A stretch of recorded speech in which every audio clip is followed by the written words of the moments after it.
Saudara, banyaknya kasus pengunjung pantai yang mengalami kecelakaan seperti tenggelam saat mandi di laut membuat Persatuan Selancar Ombak Indonesia Aceh menginisiasi lahirnya para penyelamat pantai atau tim lifeguard.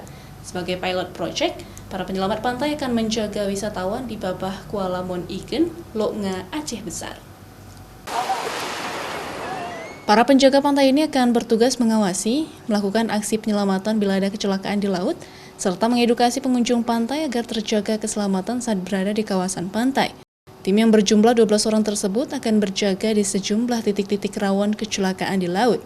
Sebagai pilot project awal saat tim ini di-launching, tim lifeguard akan menjaga pengunjung pantai Babah Kuala Mon Iken, Lok Nga, Aceh Besar. Babah Kuala sendiri menjadi salah satu pantai favorit untuk berenang di Lok Nga.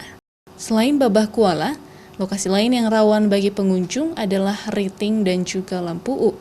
Menurut Ketua Lifeguard Aceh, Ayatullah Bani Bait, tim dari Peselancar Ombak Indonesia punya kemampuan untuk melakukan penyelamatan. Tim penyelamat pantai ini sendiri selain bertugas menjaga keamanan para pengunjung pantai, juga akan senantiasa memberikan informasi kondisi pantai seperti cuaca ekstrim dan juga badai. Tim Lifeguard Aceh ini juga dilengkapi peralatan penyelamatan yang memadai. Menjaga di titik-titik lokasi yang nggak rawan.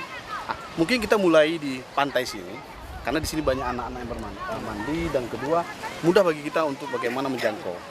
Setelah nanti kita lihat ini sebagai pilot projectnya itu baik dan lokasi yang baik, mungkin kita akan merambah ke beberapa titik lokasi yang lain agar pengembangan dan pemerintah juga terus bisa melihat ini bahwa penting adanya lifeguard itu di tempat wisata.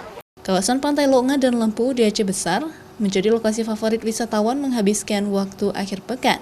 Apalagi jumlah pengunjung di kawasan pantai favorit masyarakat ini terus meningkat setiap tahunnya.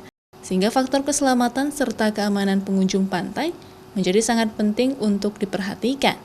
Tim Lifeguard Aceh juga memerlukan support dari berbagai pihak, seperti berbagai pelatihan bagi tim untuk meningkatkan kemampuan penyelamatan serta dukungan peralatan yang diperlukan. Mustajab, Kompas TV, Banda Aceh.